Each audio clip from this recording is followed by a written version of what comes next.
Hi, everyone. Thanks for joining us today, and thanks for participating in Refract. My name's Sarah Traver, and I'm here at Preston Singletary Studio. Come on in. Preston, thanks for hosting us today. We really appreciate it. Absolutely. Going to do just a little bit of housekeeping here before we get started, just so we kind of know what the run of program is going to be. We are going to visit with Preston, walk through the studio, kind of learn about his process and see where he makes the work, understand a little bit about the background.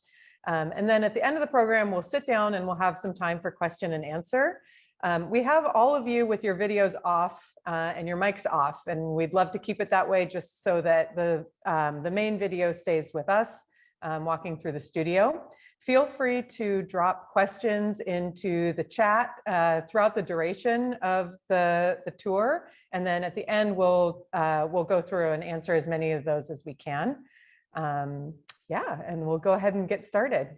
So Preston, I guess I should introduce you just in case folks don't know who you are. This is Preston Singletary. Preston is an artist that we have worked with at Traver Gallery for a long time. I think since the late 80s is when we first got to know you and your work. And it's really been a wonderful relationship, and it's allowed us to really watch Preston's work evolve over time. So Preston kind of started blowing glass as a teenager. 19, yep. Here in Seattle, and worked in more of a traditional sort of European style of glass blowing and design. And then that work has evolved into the work that we're going to see here today, which is based on his Tlingit heritage and the Northwest Coast style. So yes. Yeah, so I started blowing glass in 1982. I worked in a factory. I worked around through the introduction of Dante Marioni. I started working in this factory. Then I went to work with Benjamin Moore. And that's really where I got my training and all the the varied approaches by helping other artists. That's how I basically learned different techniques, and then going to the Pilchuck Glass School starting in 1984. By about 1988, I was starting to dabble in the cultural art of my cultural background. It's Tlingit. And these are some examples here of totem poles. So this is traditionally where the culture comes from. It's an oral tradition. It's a what do you say? It's an oral. Like it's based on storytelling. Things are handed down from generation to generation through that oral. There was no written language, so it's a visual. It's a visual representation of different animal figures. This is my clan symbol is a killer whale, and we've got the eagle here. So this is kind of what where this was the jump off point for me trying to work on. What could I do in glass that would represent the culture?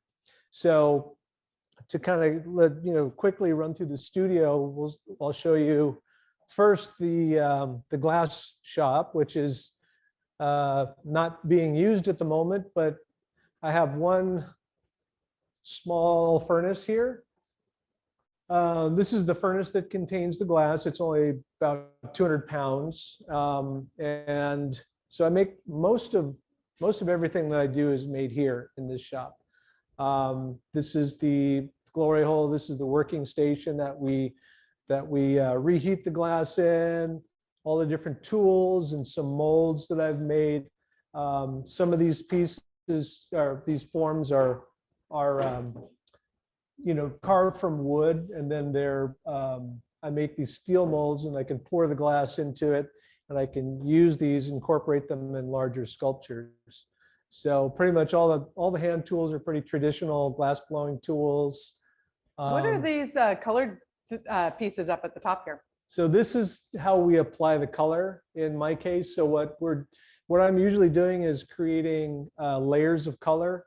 So this would be the inner layer that creates like a veil of color on the inside of the bubble. So when you blow it out, it appears as though it's the color that is represented here. So I'll select the colors, and then I'll take the first bubble I'll put inside there, and then I'll put powdered colored glass on the exterior, and then shape the form. And then once it's cooled to room temperature, then I will draw on the piece, cut out the areas that are going to be carved away in sandblasting process, and that's how I get the contrast in the sculptures that I do. Preston, how long have you been in this studio space? It's such a cool and unique Yeah. space in Seattle. Yeah, I've been here about 15 years, I believe. And this was originally built as a foundry for sculpture. And so these hoists that are up here, these were used to lift the crucibles and pouring metal, bronze casting. And then it was converted into a glass studio in the 80s. And I basically took the studio over from Sonia Bloomdahl, who was here for about 25 years, I believe. So that it was very good timing for me, because I was expanding. My career was growing and I needed a little bit of extra space, and it was nice to have access to a glass studio of my own. So that was cool. Yeah. It's got a kind of impressive legacy with you and Sonia and William Morris, and then the foundry was run by James Fitzgerald, who's another important local artist as well. Yeah. Apparently, it was originally built as a school. It was going to be a school for sculpture, but anyway, Sonia and William Morris took it over in the 80s and became a glass studio. And this is kind of hard to see at the moment, but it's kind of an important part of your process, using the powdered glass as well. Yeah. So, when you take the glass out of the furnace, the final amount of glass that you would like to use, then I use these sifters, and I'll put the powdered pulverized glass in the sifters, and I'll tap it, and it'll melt into the surface. And I build that layer of color up on the exterior before I go about shaping it. And that gives me, a contrast color from the interior. And we can walk this way and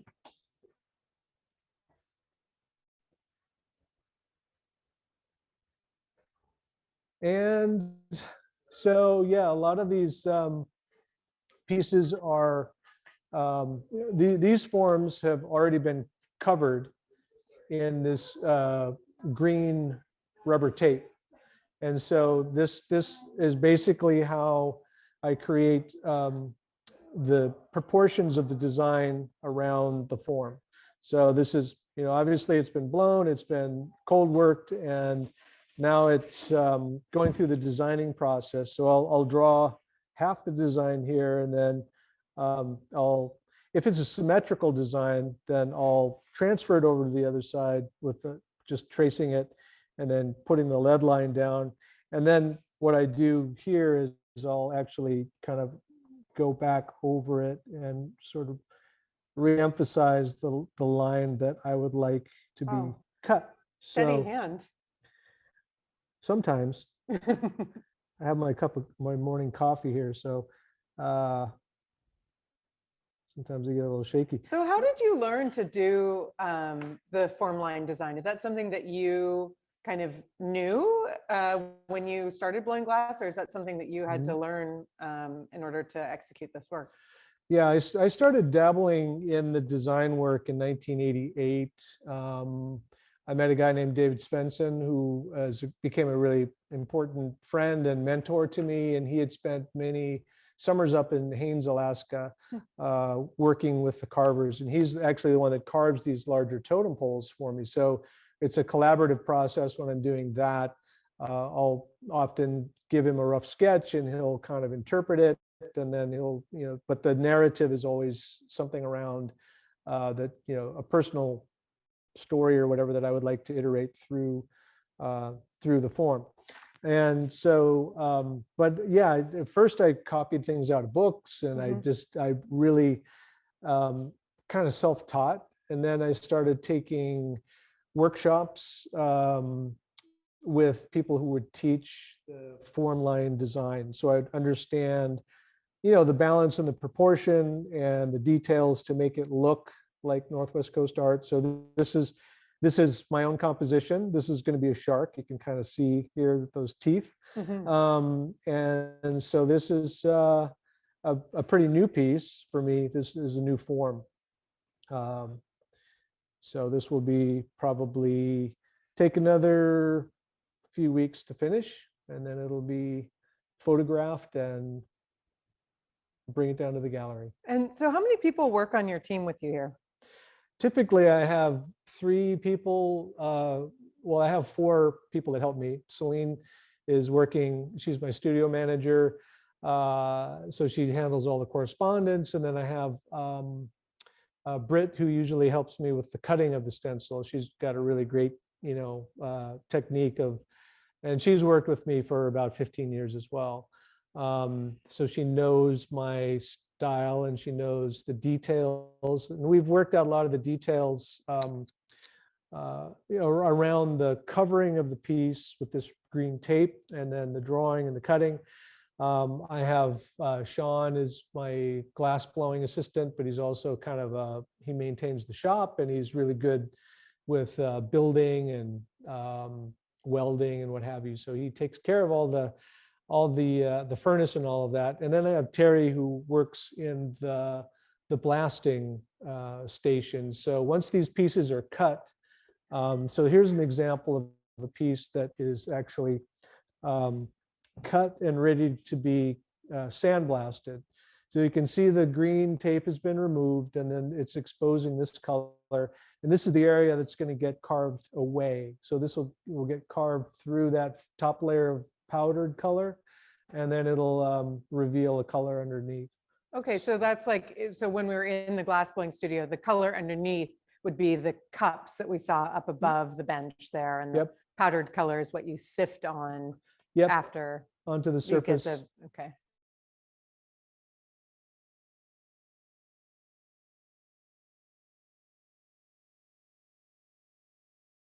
And then this sort of, this was supposed to be like a goose wing.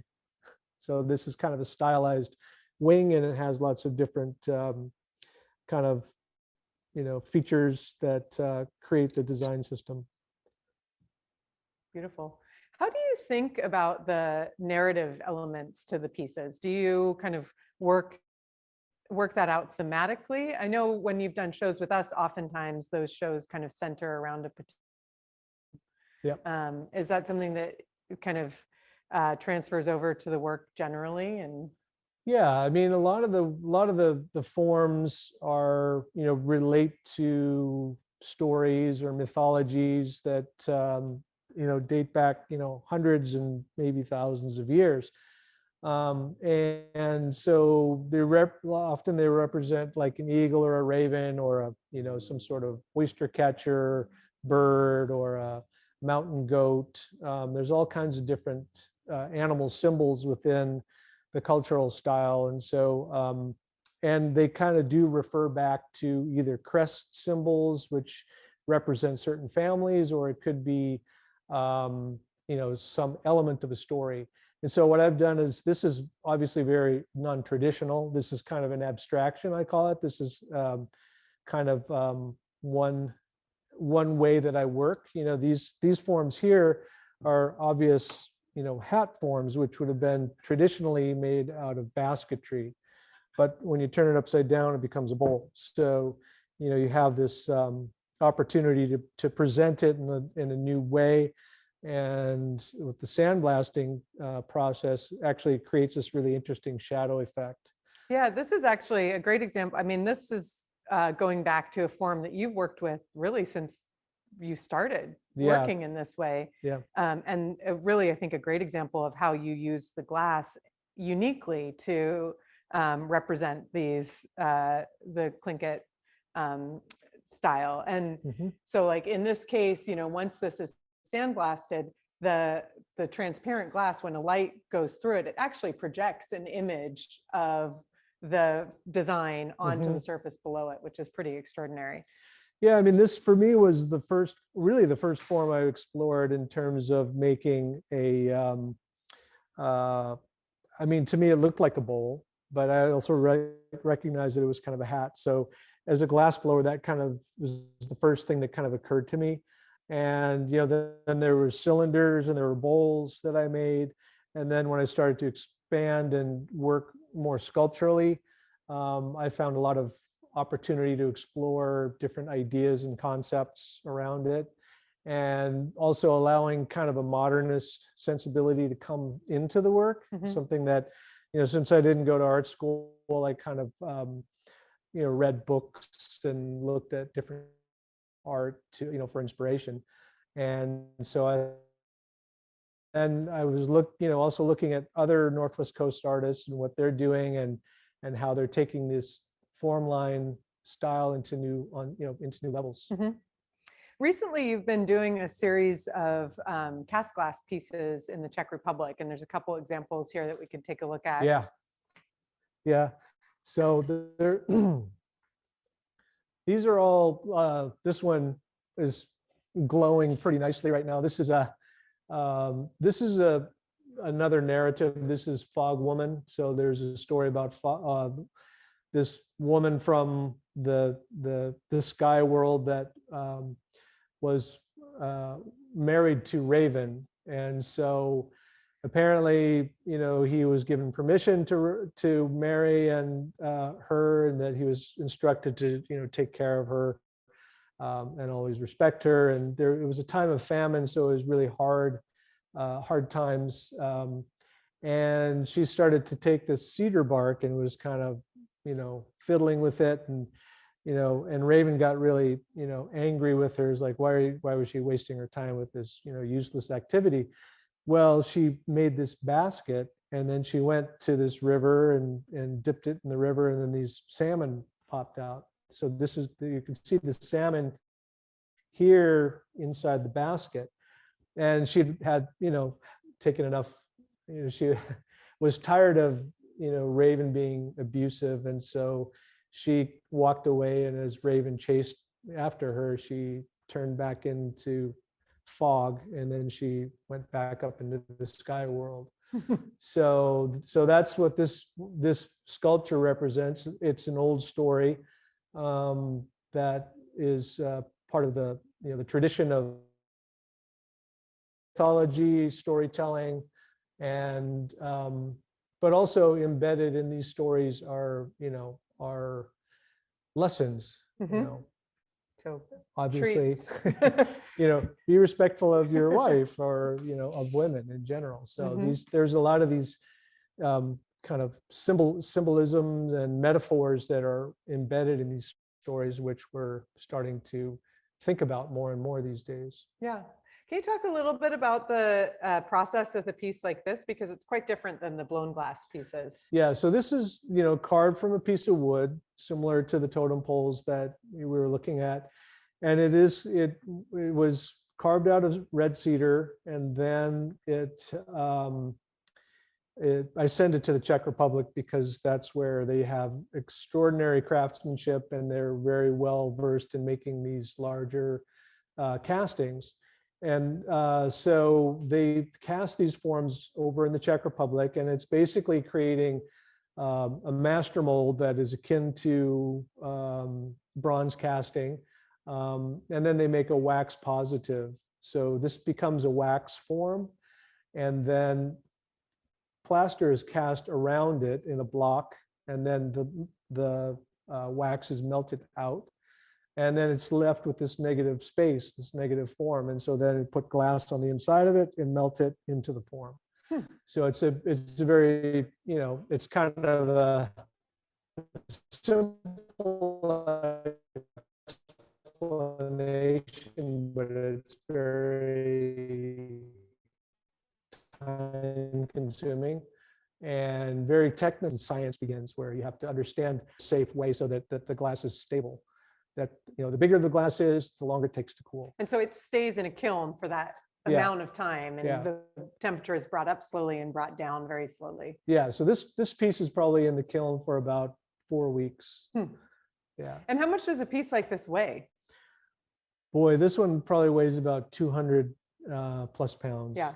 I haven't weighed it yet, but it's heavier. It's made with lead crystal. That's part of the reason for going to the Czech Republic as well, is that it is still make lead crystal over there, and you can see the brilliance of this this form. And it's really interesting. I don't know if you can see it from behind here. To look at it from behind and staring into the back of it, it becomes a really unusual or special kind of experience to see it that way. Yeah. And there are some like little bubbles and things in there, and that's just an part of the process, right? It really is. I mean, we call them inclusions. Usually it is some bubbles that get trapped in there, but really it's all part of the process. I think it shows that, the handmade quality of it, and it's not, I mean, we do everything we can to get them, as clear and as clean as we possibly can, but they are, they just have a little bit of extra stuff going on there. And you have cast these large ones in glass as well, correct? Yes, this is the latest one that I cast, and it weighs about 2,800 pounds. This is a killer whale. And as I mentioned, the eagle, we have the Thunderbird, and this is actually David Svensson's clan. He was adopted into the Thunderbird clan.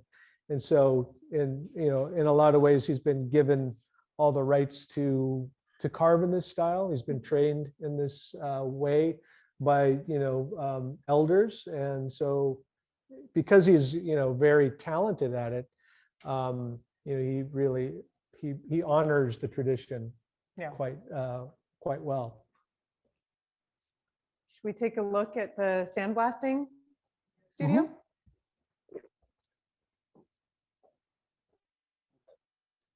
So this is the sandblasting room. This is kind of the and storage. I have this is the machine that actually has compressed air and aluminum oxide. This runs through this nozzle, and you basically are wearing the surface of the glass down by carving it with the aluminum oxide. So it's not, since we're not really doing anything in there at the moment, you can kind of see inside here. This is a piece that's in progress. This is a basket form. This is basically wearing all those little squares that are revealed, carving through that layer of color. And then what we'll do is take a layer of them off. Usually there's a horizontal spiral that goes down there, and then we'll blast it again. And then we'll take the verticals off and then blast that again. And then this reductive process kind of creates kind of a bit of a basketry pattern. So you can see the texture here is what we're going for. And this is the geometric design. So once this gets all cleaned up, it'll have a little bit more of a nice look. Yeah, we'll see some finished examples upstairs for sure. Yeah, so all these pieces are being prepped for actually these, because there's so much work that goes into these forms are used, are elements for another sculpture. So these are wings, stylized wings. So they're going to be attached to a blown sculpture. So this gives us a point at which to sort of pick them back up in the kilns. We'll heat it back up to the temperature where the glass is not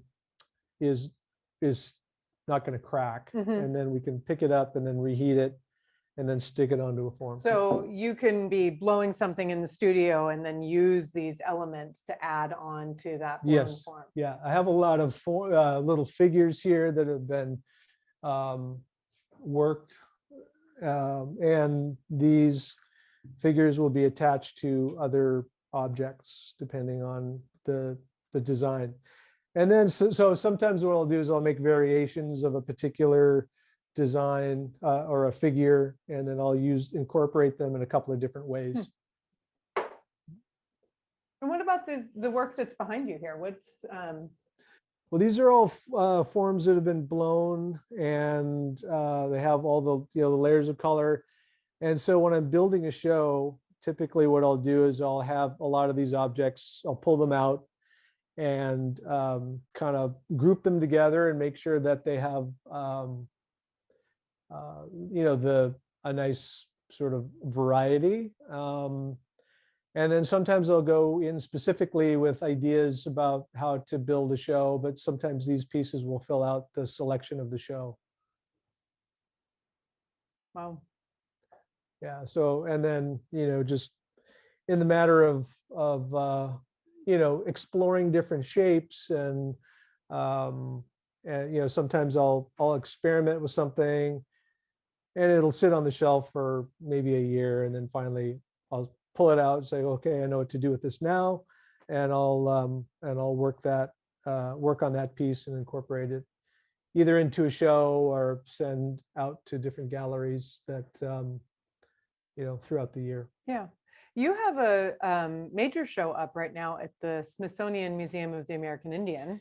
Yes. Can you tell us a little bit about that exhibition? Yeah, it's a show called Raven in the Box of Daylight. It is kind of a narrative, a very famous story that how Raven brought light to the world. And so basically, as you go through the exhibition, you get the thread of the story. So I tried to create it as like an installation, and I kind of enhanced it with video, and I made objects that would help tell the story. And so, yeah, as you go through the exhibition, there's sound, there's video, there's it's very immersive. Having seen it, it's really cool. You start at the beginning of the exhibition, and that's where the story begins. Yep. So you see Raven, who is albino at the time, Yeah. right? And then as you walk through and look at the individual sculptures and objects, and then there's all of this kind of theatrical element that surrounds it. The story unfolds, and at the end you see that light has been brought to the world by Raven, and here are all the various animal forms and human forms.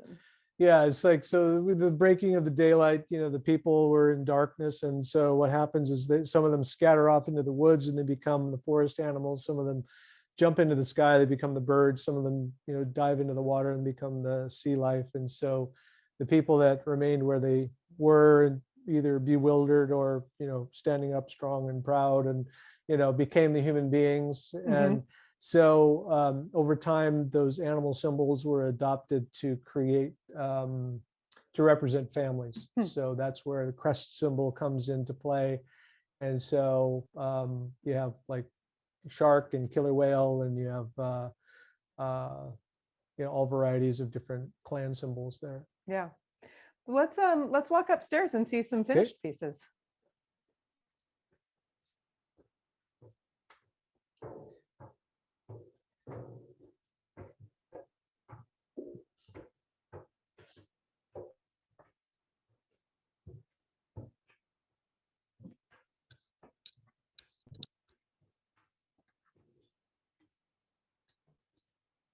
So these are there's a feeling a little low on objects to share.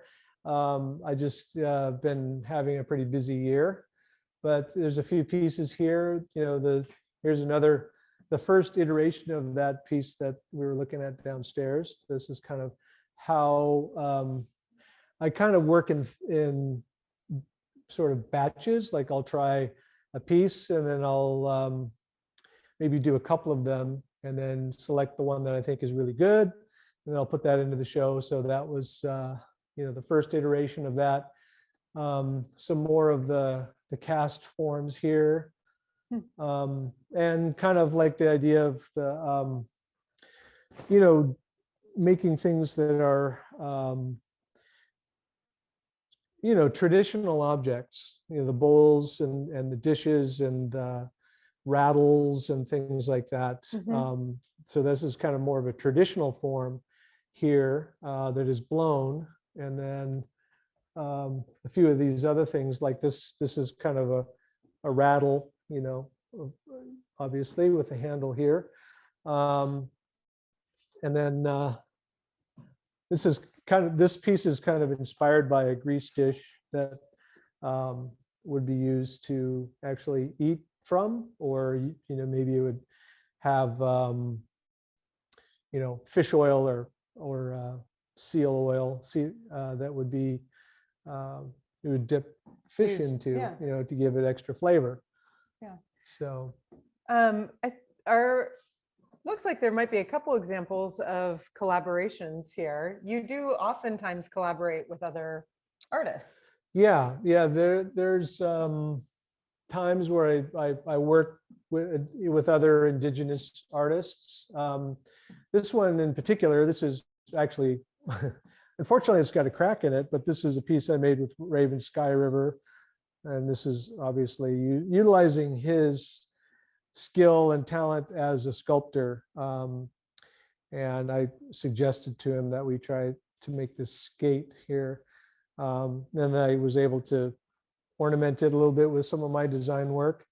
But part of that is working with other artists is really interesting to me, because then I learn how other indigenous artists use interpret their work for the commercial market.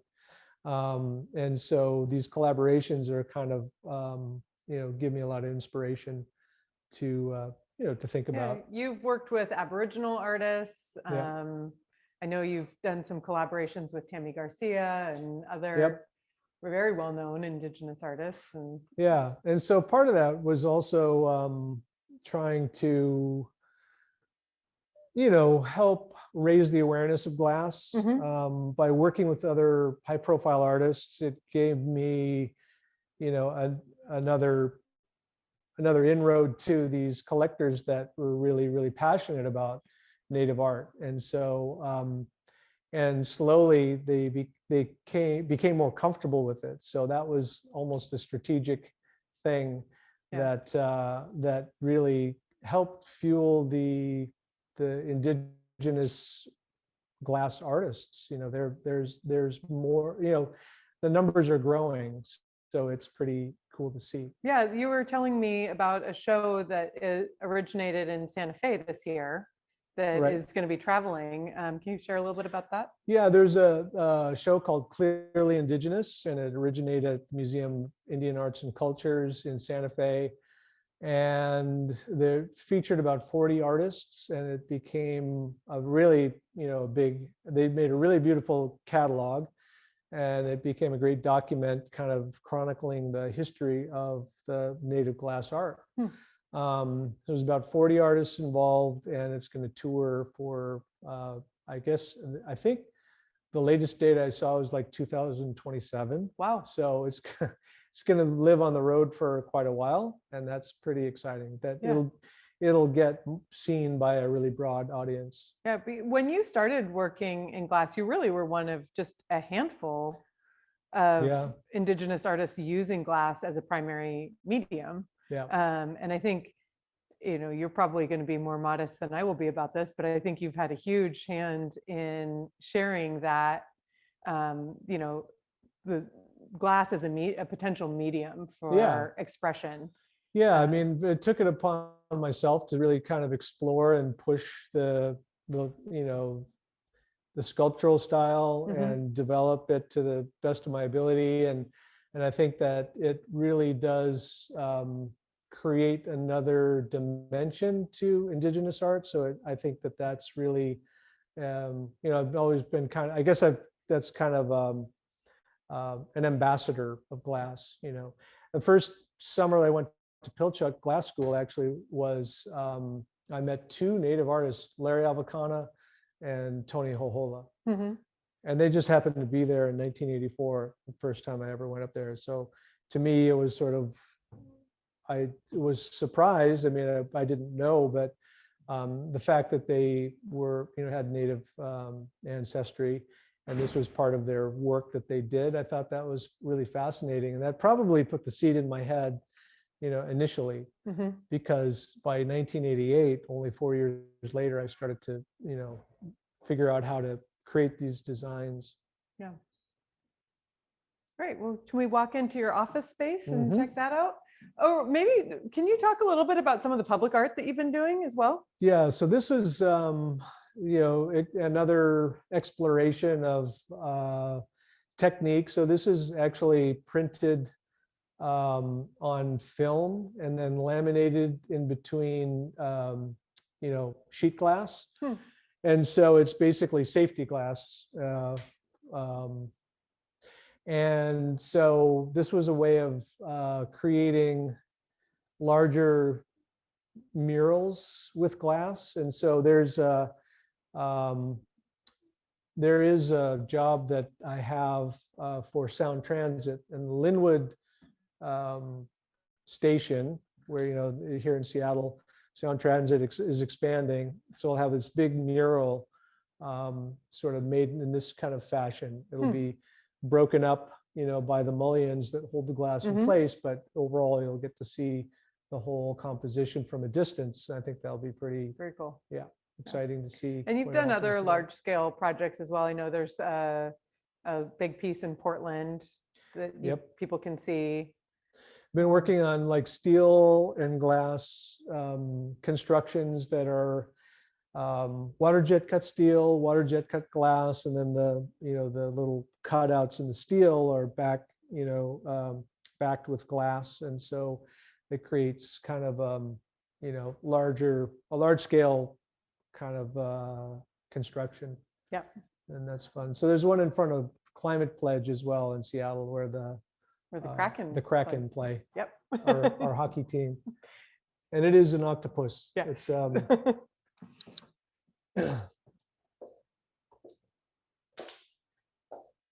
so this is the office here. This is kind of where I have obviously displays and storage shelves and all of the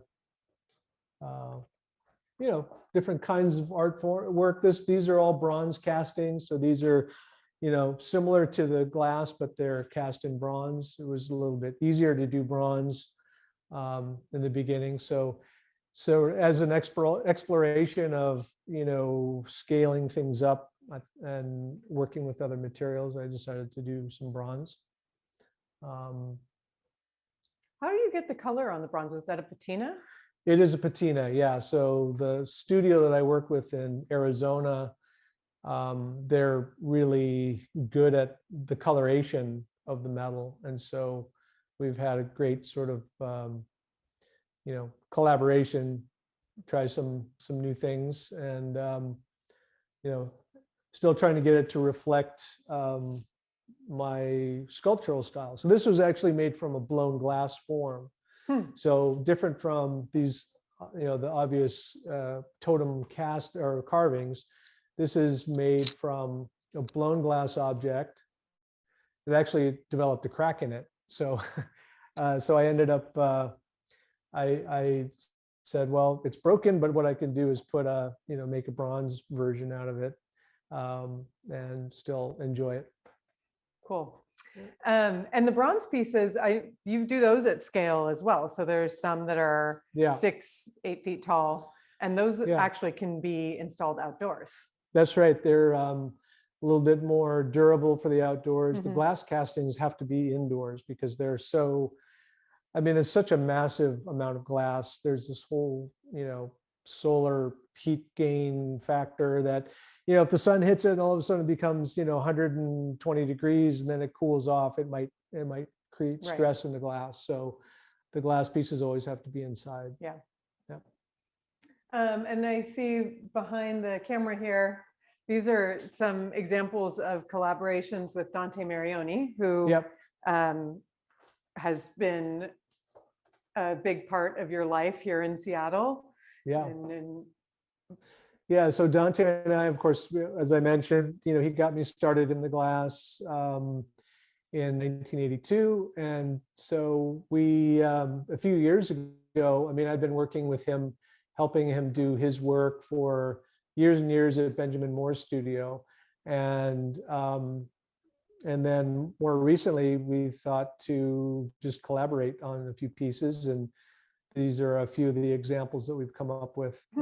And so just playing with different kinds of, I don't know, presentations. Initially I was thinking of his cane work and thinking of basketry. So I was feeling like that could be an interesting jump off point. And so then after that, we just kind of went in many different directions and just had fun getting together and working together once in a while, and making new work and see what comes of it. Yeah.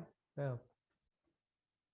And then here's some examples of finished baskets, since we saw a couple in progress down in the sandblasting. Yeah. So these are the finished pieces, and you can see when they're cleaned up, they have that really high contrast, and they can, most of them are they're traditional designs or designs that I've studied out of old photographs. And so sometimes they have specific meanings, and sometimes I think they were just made for tourist trade, which was the custom, especially around the turn of the century, when it was sort of like the golden age of Northwest Coast art, when there was still a lot of artists that were making baskets and making carvings, and then it kind of went to a very thin thread, and there wasn't a lot of people that were practicing the different traditions, from basket making to totem pole carving, wood carving of all forms, all styles. And now it's sort of making a resurgence. It's coming back. And then I see there's a total throwback here. A which? Total throwback here. Oh, yeah. Yeah, these are kind of, again, the earliest pieces that I did probably in the early 90s. I mean, when I was still vacillating between doing the traditional designs and sort of my making vessels and things, which was more reflective of the people that I was working around, and inspired by and influenced by. So yeah, there's just a couple of pieces that remain of that old style, the early years. That's great. Well, Preston, I think we've seen the studio. We can sit down and answer some questions for folks. So the way we'll do this is I'm going to get behind the computer and read off folks' questions, and you and Deb can sit and be on camera here. I'll be here. Wherever you like. Okay. So folks, just a reminder, if you have questions, go ahead and drop them in the chat for us. I'm not seeing any questions, so hopefully people will got some nice thank yous and comments on the great exhibition, Raven in the Box of Daylight. This is your opportunity, folks. Yep. Ask me anything.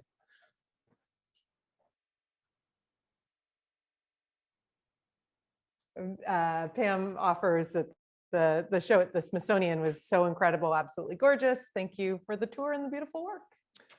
Absolutely. Yeah, it looks really good at for those who can make it to DC before the end of January of 2023, it'll be up there through end of January, and then it's going to move on to the Chrysler Museum in Norfolk, Virginia. After that, it goes to the Oklahoma Museum of Art. Okay, we've got a couple questions. Okay. These are hard. Well, the first one is, anyway, what's the favorite piece you've ever created? Do you have one? I bet that's something that changes.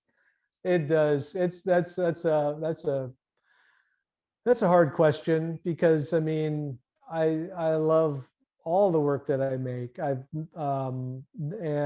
of course, I can't really afford my own art, so I don't have much of it other than what you see here. Usually it's bound for the galleries. I guess, one of the most significant pieces I made was for a cultural arts center in Juneau, Alaska, and it was a big wall screen with 2 house posts. And so that was kind of cool because I was able to get it back into the home community of Juneau, Alaska. And my great grandmother was raised in Sitka, so technically that's where I would hail from, on the clan system of the Tlingit. And so and then, well, actually, and that the totem pole that I did of my great grandmother, the bronze version, I brought it back up to Sitka this past spring. And so that was also kind of returning the spirit of my great grandmother to her ancestral homeland. So that was really a significant event where I asked the clan, or the clan that I belong to help me in the dedication. And so we came together and created a really nice ceremony around the dedication of that piece. So it's, if anybody who goes to Sitka, they can go to Centennial Hall, and the piece is right outside Centennial Hall. Cool. Do you have any plans for another story immersion installation like Raven in the Box of Daylight? Yeah, that one took a lot. It was a 3-year endeavor, and yet there are plenty of stories to explore. I worked with this man named Walter Porter, who helped me kind of identify the metaphors and the symbolism around the story, and I was able to accomplish that. Actually, he'd passed away before we were able to work on the exhibition together, but I'd spent about 2 years traveling with him and making presentations, and I got a lot of his thought process. I mean, I recorded it and wrote it down as best I could, and yet I don't know if I don't know how many more museum shows I have in my pocket. That one was a real labor of love, and it's really difficult to get the financing behind all this. Yeah. If nothing else, I mean, it was, like I said, 3 years of making a few pieces and putting them away and forgetting about them, and it slowly built up that number of pieces, and somehow I managed to pull it off, but I almost impoverished myself at that time. Yeah, I think people don't always realize that when artists are creating work for a museum exhibition like that, it's not always financed by the museum. It's often self-financed, and then a lot of that work is no longer for sale. So as a commercial artist, that can be really a challenging set of circumstances, but an awesome opportunity to have it out on display for so many people to view, for sure. Yeah, no, I really, I mean, I hope, I have other ideas for exhibitions, museum shows, but they're a little bit different. They'll be a little bit more experimental, maybe involving sound, maybe involving these crystal totems and light coming through those forms. I mean, and it's also about the new Raven stories. So looking back at the old stories, it's sort of like, what's Raven doing today? What's his, he's presumably, he didn't just disappear, but the culture itself was interrupted. So that creativity around creating the new mythologies, it stopped at some point. I mean, there are people that are writers, they're doing really interesting work and around the idea of mythologies. And so I'm wondering myself, like, what does that look like, and what's Raven doing today? So that's kind of where my new idea is coming from. So there's a question about, are you in any galleries in Massachusetts? But I would extend that to where can people find your work? Primarily Traver Gallery and the Blue Rain Gallery in Santa Fe. So those are my 2 main galleries. I do have a little bit of representation at the Chance Gallery in Stockbridge, Massachusetts, but he has a very limited selection. I mean, he's always tried to support me, but the collector community doesn't, maybe doesn't quite get, it's a little out of context, perhaps. I don't know. It's hard for me to know.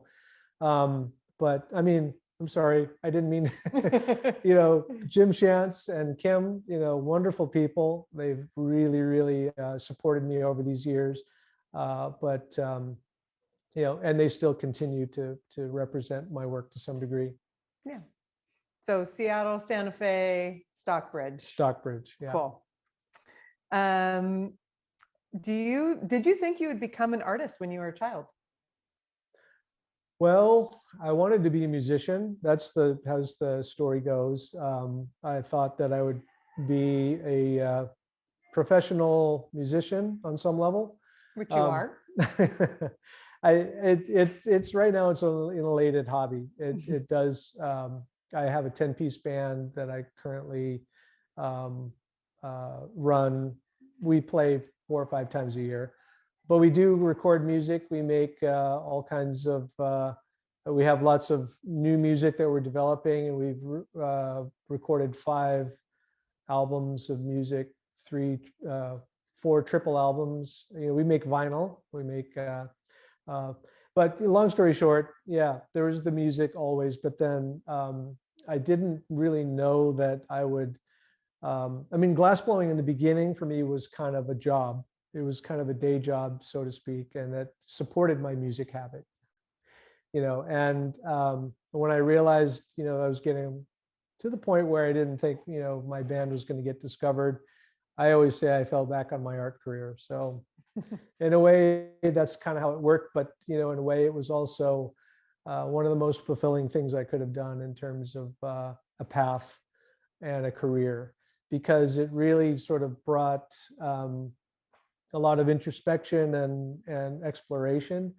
And it gave me, I've met, amazing people who have shared so much information with me. And I feel like I have this, opportunity with this medium that I work in to bring a new awareness to the cultural art. That's awesome. Do you have any new creative directions in terms of style and color in the near future? I know that you often play with kind of new kind of direction. So yeah, I'm always experimenting. Like I say, running back and forth between making things that look like a traditional object to things that are more abstract. And as I mentioned, the new Raven stories, I'm kind of wondering what those stories would be. Like, did Raven discover the boarding school grave sites? Is he trying to battle climate change? Is he trying to protect the missing, murdered Indigenous women? It's like all of these things that would be, contemporary stories that we would be telling to sort of make light of the world that we're in today, and the challenges and the opportunities, and maybe searching for answers. So that's kind of the new direction. It's just kind of the beginning stages, and so I have ideas, and we'll just have to see where they end up. So Preston, you'll have a show with us in April. Yes. At Traver Gallery in Seattle. So if folks are interested to see kind of where the first stages of that new idea takes you, that might be a good place to see it. Do you have ideas that you are not able to realize in your current studio setup? Or do you kind of plan the artworks that you're going to do based on what you're capable of doing here in the studio? Well, a little of both. When I go outside of the studio to work with the Czech artists and make the larger castings, that's one way of branching out. There's I'm not so bent on making the largest blown form that I can make, physically. It's like to me, I think, you know, I like to kind of look in a different direction and bring more detail into the form rather than trying to make a giant thing. I mean, giant glass is always really impressive. And so I do that with, you know, the cast totem forms. But I think right now I feel pretty pleased with what I'm able to accomplish, and, you know, with the studio and kind of with my skills as a glass maker and what I can do. And I always think that there's always opportunities to find new things, and that's always a surprising adventure too. Yeah. Are there other public displays of your art in the Northwest now or in the works, such as the Linwood Transit Center? So there's Portland, upcoming Linwood. Yeah, the Sound Transit station will be one thing. I think that's going to be sometime next year. There's going to be a public art piece that's going to be down on the Fremont Canal between the Fremont side and the Queen Anne side. So these canoe paddles that are kind of facing each other. And those will be taller sculptures that are illuminated with steel and glass. Actually, here on the Fred Hutchinson campus, there's kind of like a bit of well, personally, it's my storage. I'm storing these pieces on the campus, but they're on display. But it's practically like the Preston Singletary wing. As you walk down the little atrium, there's several pieces on display that actually people can go look at. But beyond that, there's a couple of pieces at the Seattle Art Museum. A pretty, you know, significant wall piece that I made. It was the first large scale wall piece that I made, and the Seattle Art Museum got it. Very cool. I think we've got time for one more question. So this one is about how you work with apprentices or internships. So she asks, as an up and coming artist of color who's interested in the way you work with color and cold working, do you offer internships or apprenticeship opportunities, or have you done it before, or do you ever plan to in the future? Which is a good question. You know, I think just because glassblowing kind of lends itself to that, but how does one kind of find their way to a studio like yours? What's the sort of typical path? Yeah, you know, I myself, I don't have internships. I mean, I'm usually working so constantly that I rely on the people that understand my work the best. And a lot of the people that help me have been with me for 15 to 20 years. And so I'm really blessed to have a great team that helps me execute my work. The thing is, what I try to do is collaborate with artists. And I tell you, like, one funny story, you know, my good friend Swill Canham, who is Lummi native, and he's a violinist, calls himself the Viol Indian. He is a storyteller and really great guy, and we're really good friends. We love baseball, go see baseball games together. And so I was calling him one day, and I said, you know, we gotta meet at the stadium and blah blah blah. And he goes, yeah, well, you know, let me ask you this question. He goes, how'd you allow yourself to become so successful? And I said, I don't know what you mean by that. That's kind of hard to answer. Because, well, I've been having a hard time myself. You know, any person that asks me to show up somewhere, I go and do a presentation, or I play my violin, or I tell stories, and do all this stuff. And it's really hard to sort of equate with success. And then, you know, year goes by, and then we're going to another baseball game. And I said, you know, Swill Canham, you asked me this question one day and I didn't know how to answer it. You know, like how could I allow myself to become so successful? He goes, oh, don't worry, I've already answered it for you. And so I said, okay, well, what's your answer for me for your question? And he said, well, you know, some people are just out there doing it and creating an example, living an example, and people are watching what you're doing, and so thereby you're kind of being a leader by default without knowing it. And so I said, okay, well, I'll take that. And so what I determined was that if I can inspire the next generation to do something different based on what they've seen from me, then that will be the success of my career or my approach. And so, yeah, because of the collaborations, that's where I try to operate on such a high level that particular artist might have a reputation and a following, and then the combination becomes an example for everybody to see and understand and learn from. But long story short was that, yeah, there's so much. I'm usually working at such a constant rate. It's really hard to sort of bring people in because there's so much distraction around me at all times with all the employees. And so in any case, I kind of reserve that to my occasional teaching. Like I taught at Pilchuck Glass School last year, or this past spring. And that's the opportunity where I kind of put myself out as a teacher. But it's a lot of work. It's a lot of work, and it's really hard to be good at all things. Yeah.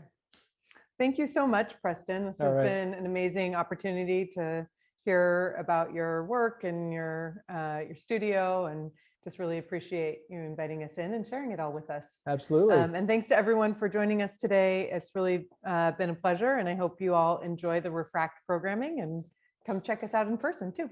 All right. All right. Bye, everyone. Bye, everybody.